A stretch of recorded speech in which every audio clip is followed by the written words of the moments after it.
शमीक मुनि का गौरमुख को राजा परीक्षित के पास भेजना, तक्षक नाग और काश्यप की बातचीत। शंगी बोला, तात, यदि ये साहस है अथवा यदि मेरे द्वारा दुष्कर्म हो गया है तो हो जाए। आपको ये प्रिय लगे या अप्रिय, किंतु मैंने जो बात कह दी है वो झूठी नहीं हो सकती। पिताजी, मैं आपसे सच कहता हूं, अब ये श्राप टल नहीं सकता। मैं हंसी मजाक में भी झूठ नहीं बोलता, फिर श्राप देते समय कैसे झूठी बात कह सकता हूं। शमीक ने कहा, बेटा, मैं जानता हूं तुम्हारा प्रभाव उग्र है, तुम बड़े सत्यवादी हो, तुमने पहले भी कभी झूठी बात नहीं कही है, अतः श्राप मिथ्या नहीं होगा। तथापि पिता को उचित है कि वह अपने पुत्र को बड़ी अवस्था का हो जाने पर भी सदा सत्कर्मों का उपदेश देता रहे, जिससे वो गुणवान हो और महान यश प्राप्त करे। फिर तुम्हें उपदेश देने की तो बात ही क्या है, तुम अभी बालक ही हो। तुमने सदा तपस्या के द्वारा अपने को दिव्य शक्ति से संपन्न किया है, जो योग जनित ऐश्वर्य से संपन्न है। ऐसे प्रभावशाली तेजस्वी पुरुषों का भी क्रोध अधिक बढ़ जाता है, फिर तुम जैसे बालक को क्रोध हो इसमें कहना ही क्या है। किंतु ये क्रोध धर्म का नाशक होता है, इसलिए धर्मात्माओं में श्रेष्ठ पुत्र तुम्हारे बचपन और दुस्साहसपूर्ण कार्य को देखकर मैं तुम्हें कुछ काल तक उपदेश देने की आवश्यकता समझता हूँ। तुम मन और इंद्रियों के निग्रह में तत्पर होकर जंगली कंद, मूल, फल का आहार करते हुए इस क्रोध को मिटाकर उत्तम आचरण करो। ऐसा करने से तुम्हारे धर्म की हानि नहीं होगी। क्रोध प्रयत्नशील साधकों के अत्यंत दुख से उपार्जित धर्म का नाश कर देता है, फिर धर्महीन मनुष्यों को अभीष्ट गति नहीं मिलती। शम अर्थात मनोनिग्रह ही क्षमाशील साधकों को सिद्धि की प्राप्ति कराने वाला है। जिनमें क्षमा है उन्हीं के लिए ये लोक और परलोक दोनों कल्याणकारक है। इसलिए तुम सदा इंद्रियों को वश में रखते हुए क्षमाशील बनो। क्षमा से ही ब्रह्मा जी के निकटवर्ती लोकों में जा सकोगे।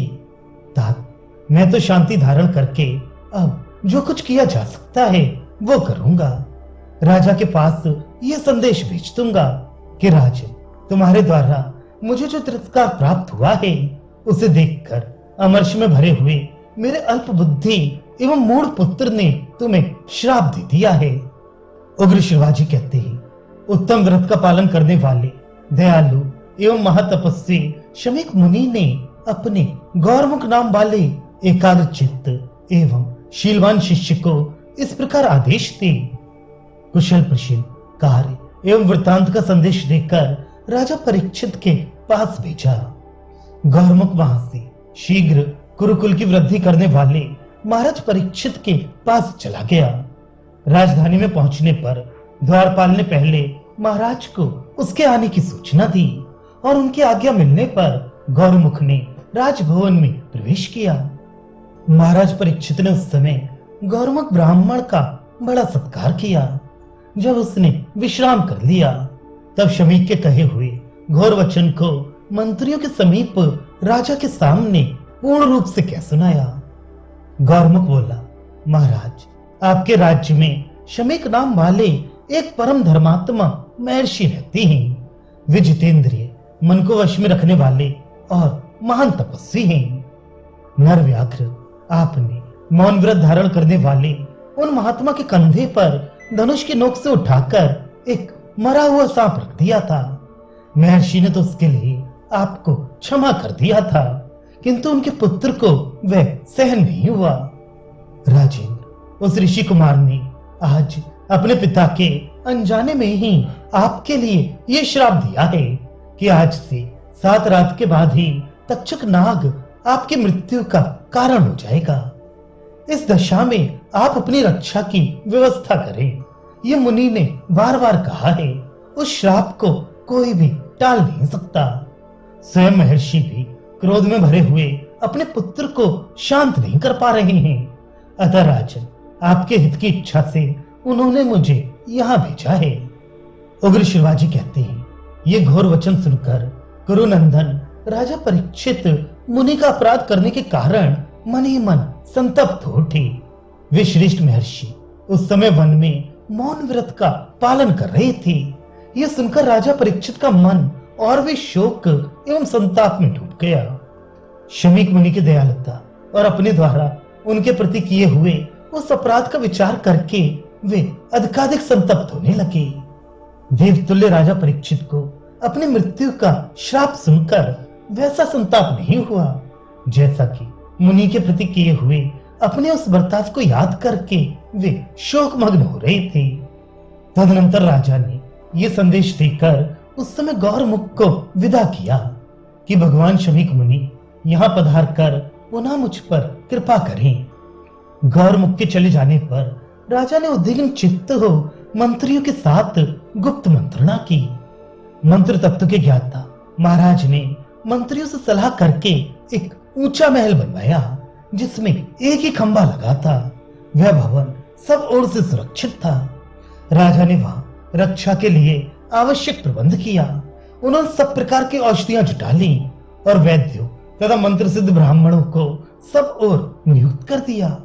वहीं रहकर वे धर्मज्ञ नरेश सब ओर से सुरक्षित हो मंत्रियों के साथ संपूर्ण राज कार्य की व्यवस्था करने लगी।